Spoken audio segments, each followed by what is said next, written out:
Hi friends, welcome to our சாய்னிலா cooking. இன்றைக்கி நம்ம பார்க்க போகிற ரெசிபி ஒரு நான்வெஜ் ஸ்டார்டர் தான், ட்ராகன் சிக்கன்.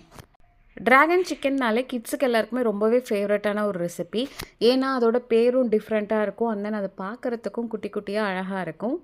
ரெஸ்டாரண்ட்டில் கிடைக்கிற டேஸ்ட்லேயே நம்ம வீட்லேயே எப்படி பண்ணலாங்கிறது இந்த வீடியோவில் நம்ம பார்க்கலாம். ஃபஸ்ட்டு சிக்கன் மேக்னேட் பண்ணிடலாம். அதுக்கு ஒரு பவுல் எடுத்துக்கோங்க.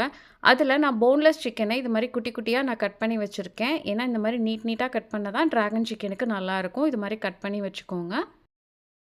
இந்த ரெசிபிக்கு நான் 200 கிராம் சிக்கன் எடுத்திருக்கேன். மிளகுத்தூள் 1 டீஸ்பூன் எடுத்து வச்சுருக்கேன், அதை நம்ம இதில் சேர்த்துக்கலாம்.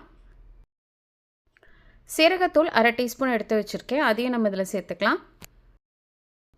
சோயா சாஸ் 1 டீஸ்பூன் எடுத்து வச்சுருக்கேன், அதையும் நம்ம இதில் சேர்த்துக்கலாம். சிக்கனுக்கு தேவையான அளவு உப்பு சேர்த்துக்கலாம். 1 டேபிள் ஸ்பூன் கார்ன்ஃப்ளவர் மாவு எடுத்து வச்சுருக்கேன், அதை நம்ம இதில் சேர்த்துக்கலாம்.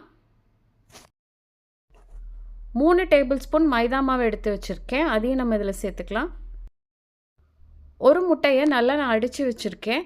இப்போ இதில் நம்ம தண்ணி எதுவும் சேர்க்காமல் முட்டையை சேர்த்தே நம்ம நல்லா பிசைய போகிறோம். சிக்கனில் எல்லா மாவும் கோட் ஆகணும், அந்தளவுக்கு நல்லா மிக்ஸ் பண்ணிக்கோங்க. முட்டையை கொஞ்சம் கொஞ்சமாக சேர்த்துக்கோங்க. ரொம்ப அதிகமாக சேர்த்துட்டிங்கன்னா தண்ணி ஆகிடும். முட்டை அதிகமாக ஊற்றிட்டிங்கன்னா 1 டேபிள் ஸ்பூன் மைதா மாவு எக்ஸ்ட்ரா சேர்த்துக்கோங்க. பாருங்கள், இது போல் நல்லா பிசைஞ்சு வச்சுக்கோங்க. எல்லா சிக்கன் பீஸ்லேயும் நல்லா மைதா மாவு கோட்டாகி இருக்கணும்.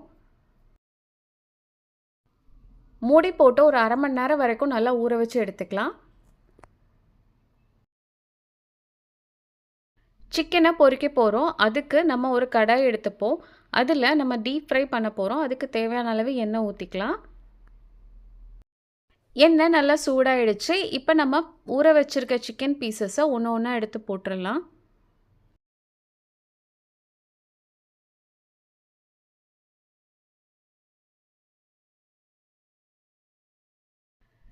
சிக்கன் பீசஸ் நம்ம குட்டி குட்டியாக போட்டிருக்கிறது விட்டு ரொம்ப நேரம் ஃப்ரை பண்ண வேண்டிய அவசியம் இல்லை. ஒரு 3 நிமிஷம் ஃப்ரை பண்ணால் போதும். பாருங்கள், நல்லா கலர் இது மாதிரி நல்லா சேஞ்ச் ஆகி வரணும். இப்போ நம்ம சிக்கன் பீசஸ் எல்லாமே நல்லா வெந்துடுச்சு. கலரும் சூப்பராக சேஞ்ச் ஆகிடுச்சு. இப்போ நம்ம இதை எடுத்து தனியாக வச்சுக்கலாம். இந்த சிக்கன் பீசஸை இப்படியே சாப்பிட்றதுக்கும் டேஸ்ட் நல்லாயிருக்கும். கிட்ஸுக்கெலாம் கொடுத்திங்கன்னா காலி பண்ணிவிடுவாங்க. ட்ராகன் சிக்கனுக்கு ஒரு சாஸ் பண்ணணும், அது பண்ண ஸ்டார்ட் பண்ணிடலாம். அதுக்கு ஒரு கடாய் எடுத்துக்கலாம்.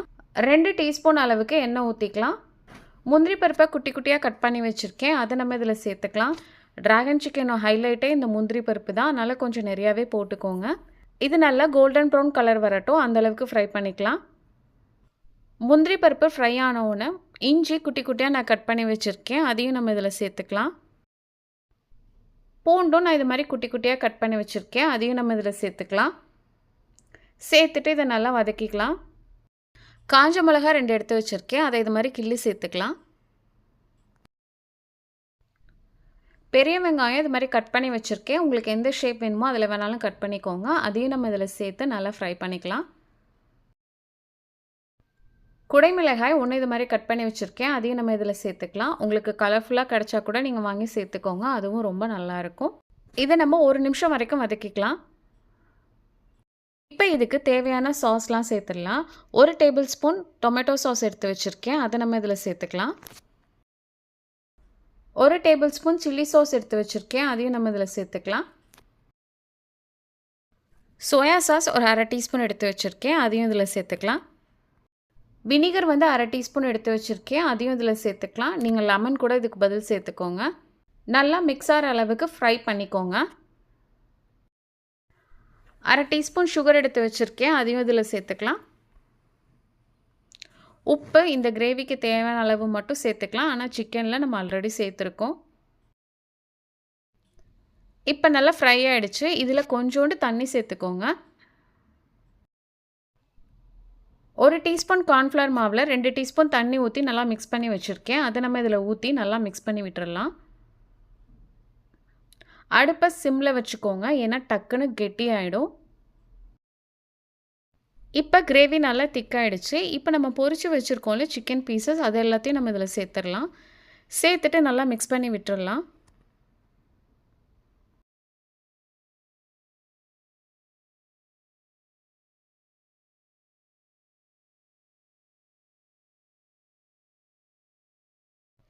சில்லி ஃப்ளேக்ஸ் 1 டீஸ்பூன் எடுத்து வச்சுருக்கேன், அதையும் நம்ம இது மேலே சேர்த்துடலாம்.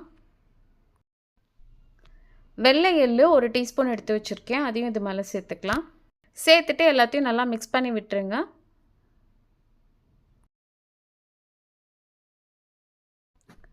லாஸ்ட்டாக நறுக்கி வச்சுருக்க கொத்தமல்லி தழை அதையும் இதில் சேர்த்துக்கலாம். சேர்த்துட்டு நம்ம மிக்ஸ் பண்ணி ஸ்டவ் ஆஃப் பண்ணிடலாம். சூப்பரான ரெஸ்டாரண்ட் ஸ்டைலில் டிராகன் சிக்கன் ரெடி ஆகிடுச்சு. அவ்வளோதான் ஃப்ரெண்ட்ஸ், நம்மளோட சூப்பரான டிராகன் சிக்கன் ரெடி ஆகிடுச்சு பாருங்கள். பார்க்கவே ரொம்ப டெம்டிங்காக இருக்குல்ல. இதை நீங்கள் பண்ணி கொடுத்தீங்கன்னா கண்டிப்பாக இதை நீங்கள் வீட்டில் பண்ணதுன்னு யாருமே நம்பவே மாட்டாங்க, அவ்வளோ சூப்பராக இருக்கும். ஒரே மாதிரி சிக்கன் பண்ணாமல் இந்த மாதிரி டிஃப்ரெண்ட்டாக ட்ரை பண்ணி பாருங்கள், உங்கள் வீட்டில் உள்ளவங்க எல்லாருமே என்ஜாய் பண்ணி சாப்பிடுவாங்க. இந்த வீடியோ உங்களுக்கு பிடிச்சிருந்ததுன்னா சப்ஸ்கிரைப் பண்ணுங்கள், லைக் பண்ணுங்கள், ஷேர் பண்ணுங்கள். தேங்க்ஸ் ஃபார் யுவர் வாட்சிங்.